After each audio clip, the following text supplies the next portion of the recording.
Good morning, everybody, and welcome to the PI Guy Saturday morning live stream. Good to see everybody here this morning.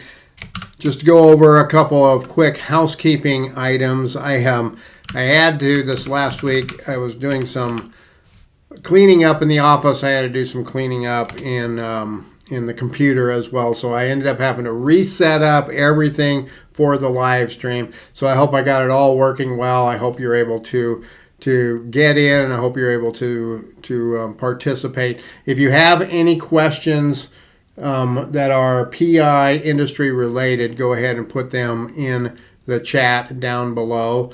And you can also go into any of my videos that are online on YouTube, and you can put any comments in there, and you can ask questions there, and I will try to get to those too. So I'm going to try to get to as many as I can. I do see some people hopping in. Thank you so much for joining. We're going to go to our first question here. Our first one is from a great subscriber here at the channel, Raymond Couch. He says, the housing on the KT9000, is it not better than the Andre, which I believe is not metal? You'd love to see the kit that I'm using to do on my sweeps.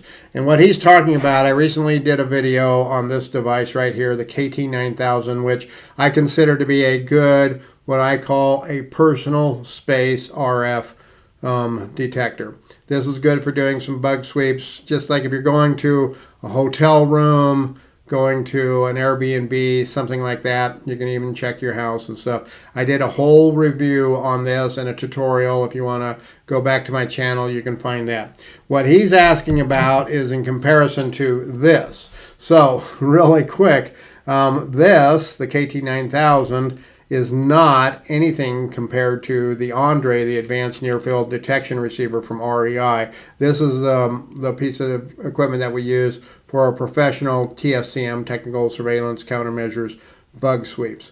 So you're right, this is a plastic case, but this is a super heavy duty plastic case. I've dropped this so many times that I feel so bad when I do, because this costs thousands. I think the entry level on the Andre is $6,000 or $7,000. That's the beginning. Plus you need to invest thousands of dollars for the training and everything like that, and there's upgrades and different things like that. But it is plastic, but it's not like the plastic that you might think on some of the really cheap devices. You can go out there and you can find some super cheap bug sweeping devices out there that are really, the plastic is like that cheap plastic that you're going to find in, like a dollar store toy or something like that. So hopefully that helps.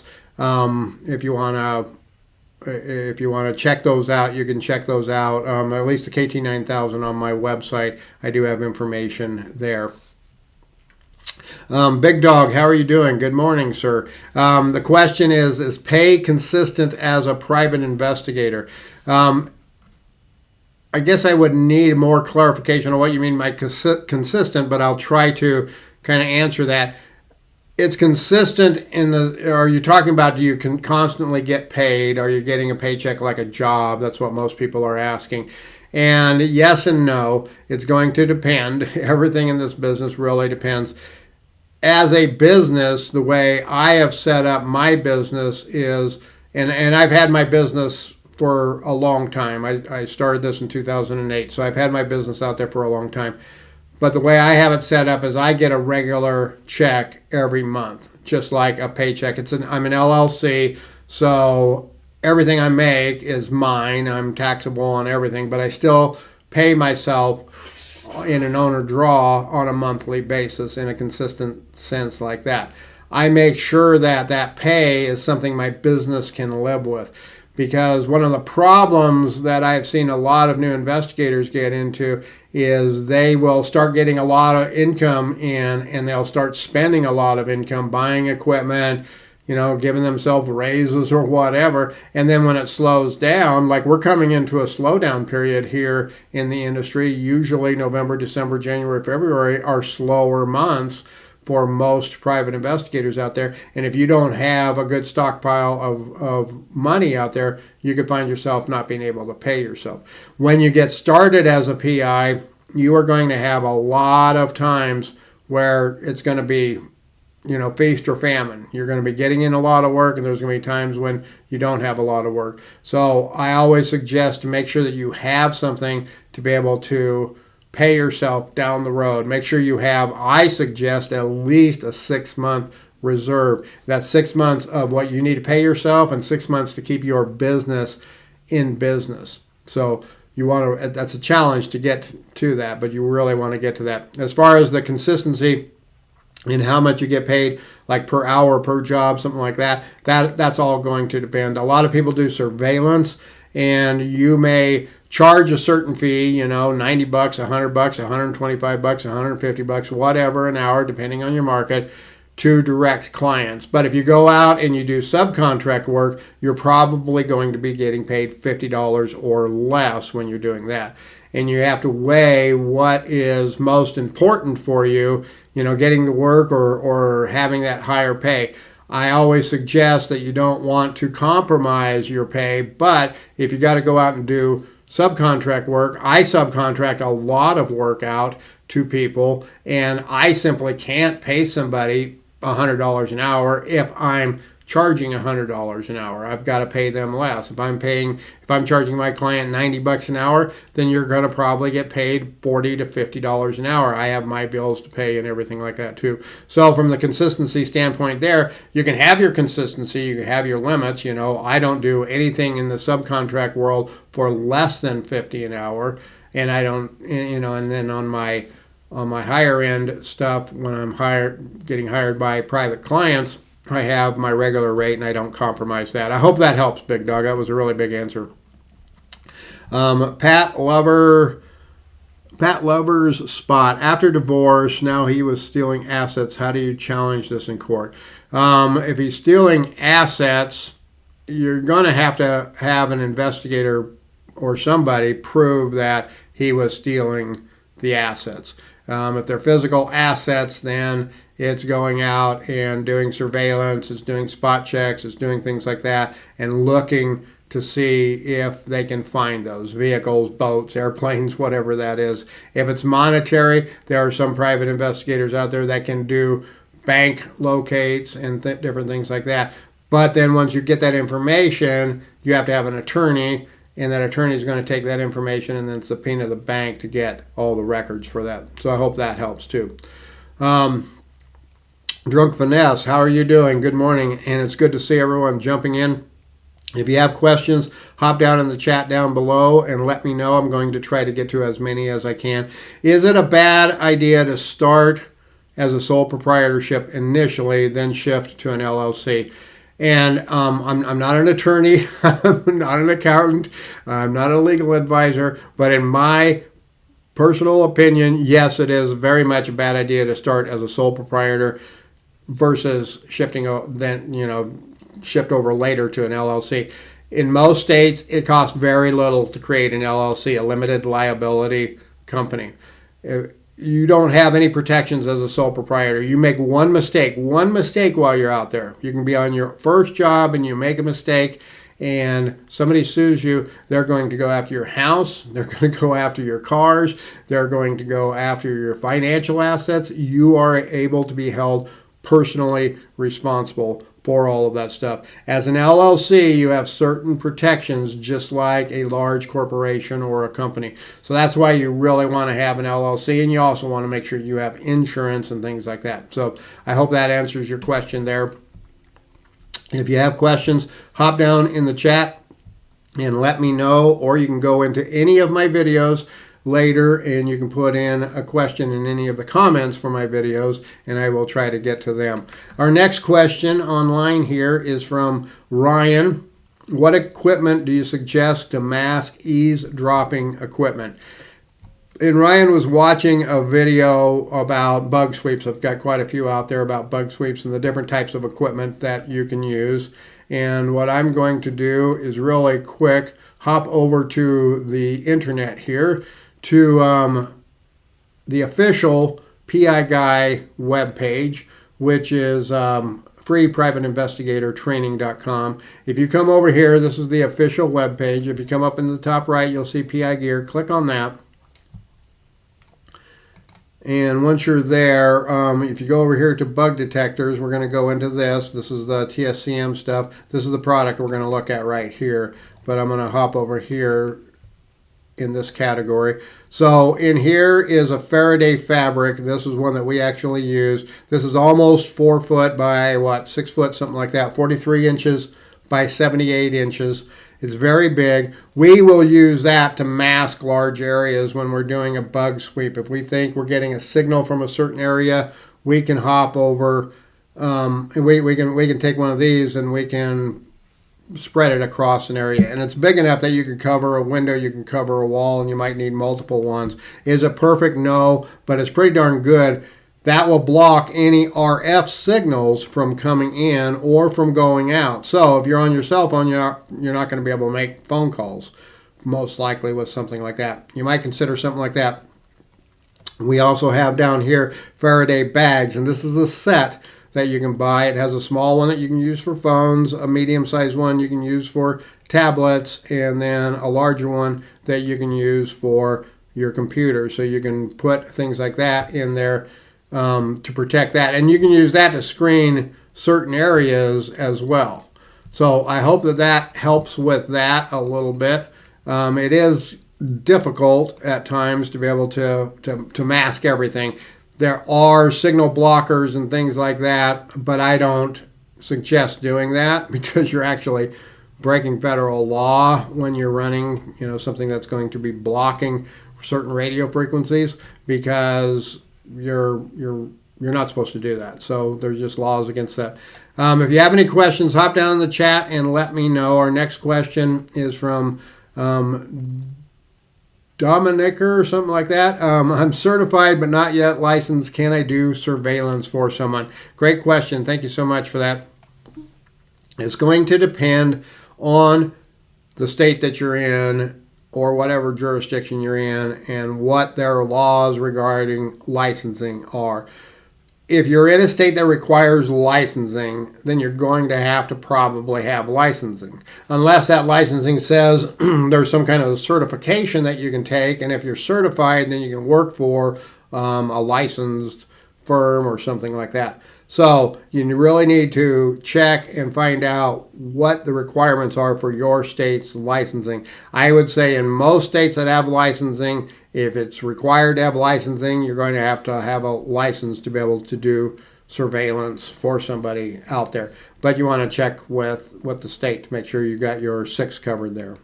Our next question is from user, whatever that is. Thank you for posting this video. Could you maybe post one that is in a rural area? And what he's talking about, he was watching a video about surveillance that I had up, that I recently put up, and I'm trying to pull up the internet here really quick. If you go to my YouTube channel, here it is. If you go to my YouTube channel and you can go here under playlists, you can see I have lots and lots and lots of videos here. If you're looking for a video about private investigations, there's hundreds of them up here on my YouTube channel. But if you go to the channel and you go to playlists and then you scroll down just a little bit, you're going to see the surveillance training videos right here, and you can view that playlist. And in there, I literally, again, have hundreds of videos just on surveillance. And some of these are even live surveillances, like you'll see on this one right here, where I was actually out working on a job, and I did some of those live. But there are plenty in here about doing rural surveillance jobs. So I would say go there and see what you can find. I'll have some, I'm sure, in the future as well on doing rural surveillance, because that's always a really hot topic. So thank you very much.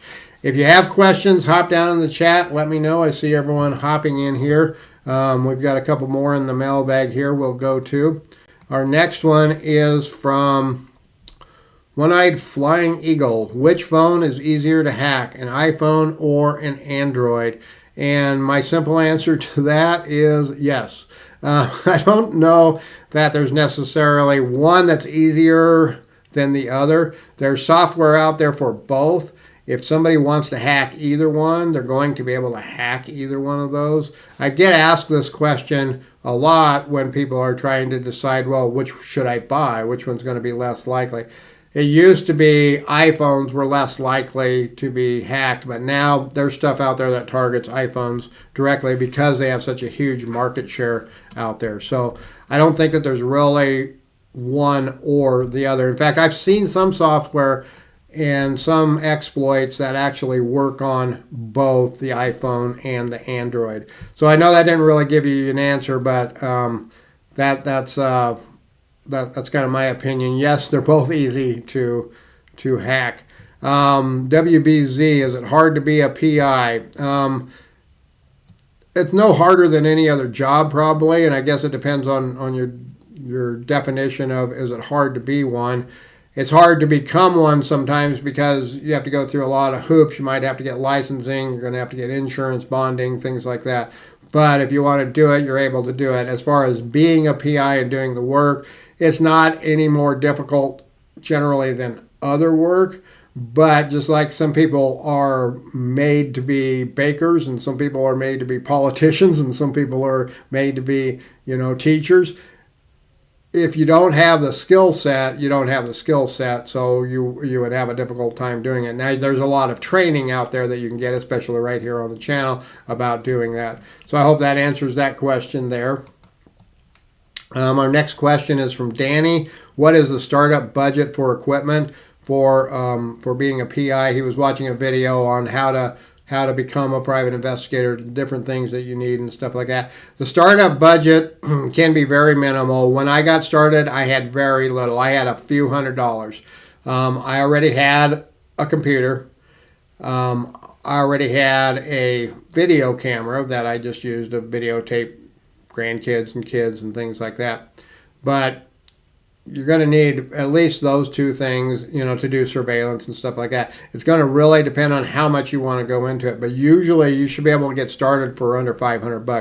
You're going to create an LLC. You're going to need a car. You probably already have it. I always suggest for people to start with what they have.